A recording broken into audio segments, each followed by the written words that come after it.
The ones that are a part of the consolidated plan, the action plan, because we're kind of on a timetable to put forth how we're going to use the funding that comes from HUD that is associated with that, which is CDBG, Home, ESG, and HOPWA.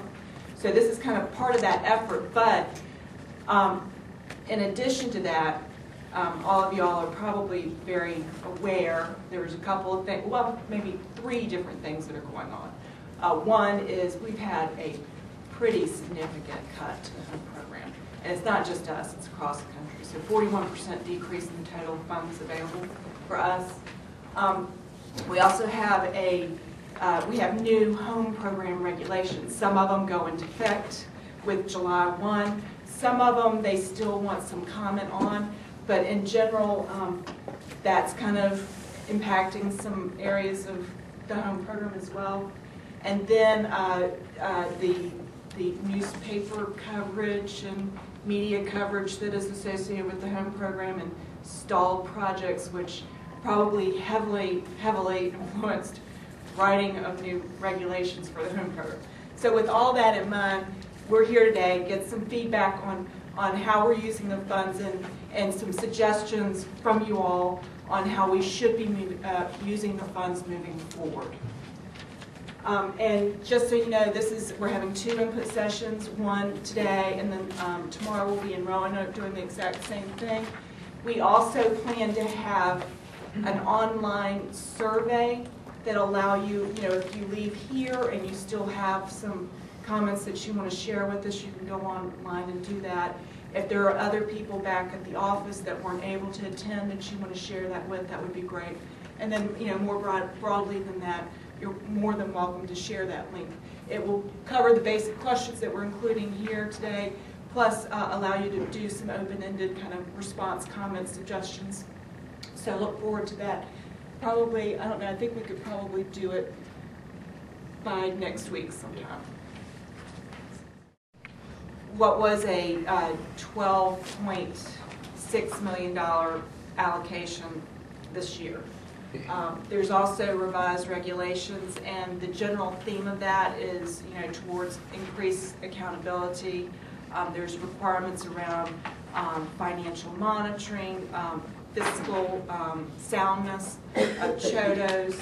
There are revisions to property standards that will be applicable to a lot of the home activities. Also, we do some home buyer development. There will be a deadline for those being actually sold, and if the deadline is missed, they automatically transfer or become rental units, which we find quite challenging prospect. And there's also some pretty significant changes around required CHODO capacity that we have to certify.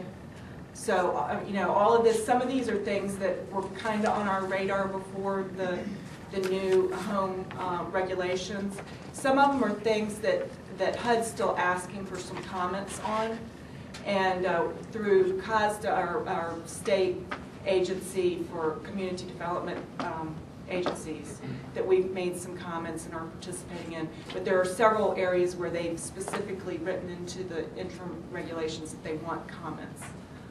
So it's a lot happening with the home program right now, and we're working on keeping up with it. So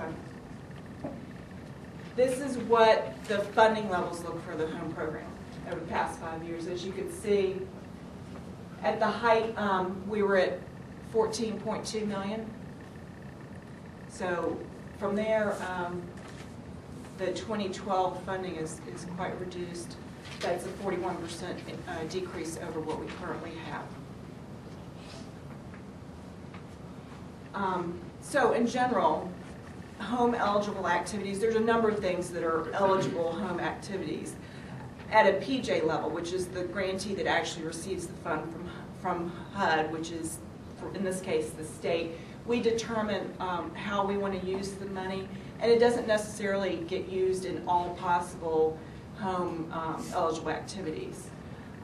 There are always income requirements and affordability requirements and other requirements that apply to anything that we do with the home funds. basic home activities that you can do, whether we've done them or not, include CHOTO operating, which is special assistance to certified CHOTOs for operational support. It also includes CHOTO pre-development money, so that's special assistance again to certified CHOTOs. Tenant-based rental assistance, you can do, home funds will fund tenant-based rental assistance. You can also use it for homeowner rehabilitation, which we do with the IPR program. Home buyer development, which we do have done a little bit of through our affordable and special needs housing program.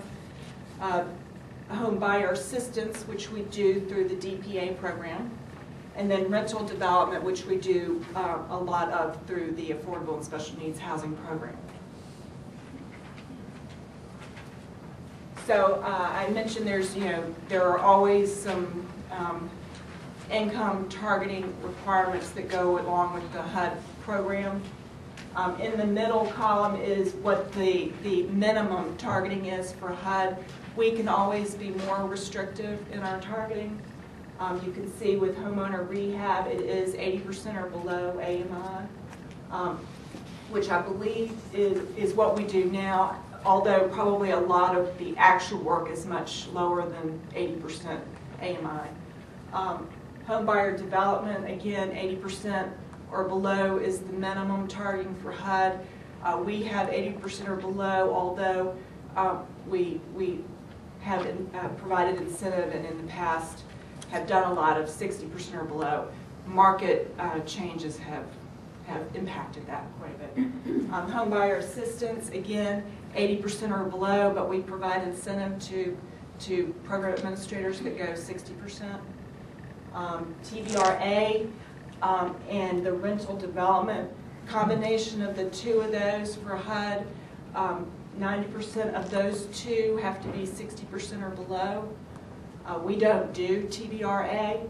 We've structured the rental development to where all the home units, which are not necessarily all the units in the project, but all the home units are 60% or below, and 20% of those have to be 50% or below.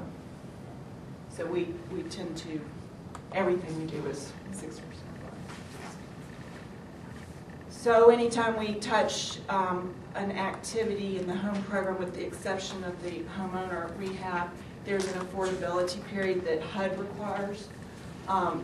For home buyer, it's less than 15,000. It's 5 years of affordability, and you can see with the rental housing that rehab is 15 years and new construction is 20.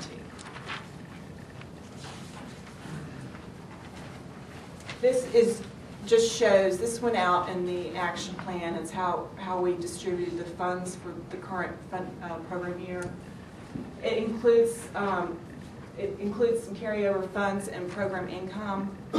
Our program income comes from the interest payments on the rental development projects that we're financing. We typically go in as permanent financing, gap financing. And that gets reallocated through the program to other home eligible activities.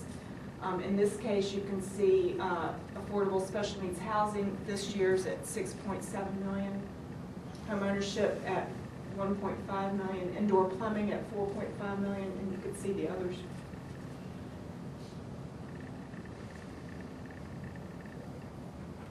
So this is just a look at home program activity funding over the past 4 years by program type, core program type.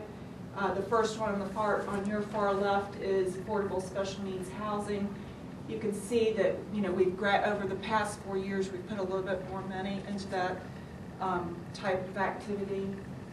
DPA had $2.5 million in it or around that for a number of years. Housing market as it was really required us to rethink that, especially combined with some things that were going on with the Mortgage Safety Act and all that. So that's at $1.5 million now, and IPR's been at $4.5 million.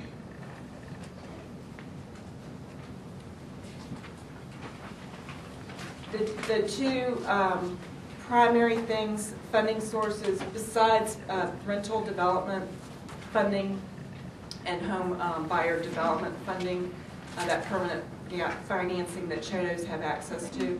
The two types of funding that we're doing now that really is limited only to CHODOs is the CHODO operating grants and pre-development. As you can see, and it tends to be very sporadic based on when projects are in the works and what the need is. So it really varies quite a bit from year to year. But that's the funding level we have right now. And pre-development, we did a number of years ago, I don't know, before my time, we did some pre-development. We were feeling pretty strongly that we wanted to do some pre-development now, and we put it back into the pool of how we were allocating the funding for this year at about 200. It's about 187,000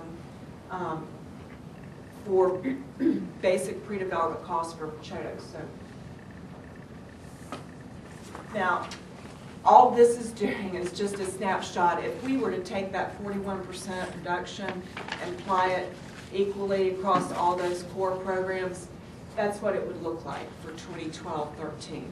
We're not saying we're doing that. We just want to look at what it looks like, and we want to get feedback from you all on where we should go with this. But it does take DPA down to under $1 million. And then you can see, I mean, for CHODO operating and pre-development, it makes it a very, very small pool of funding. So we wanted to look at, what's that mean as far as what we actually do work-wise. If you look at DPA and consider what their average cost per unit and applied that to their funding for this year, that would be approximately 120 units, means 129 households went in and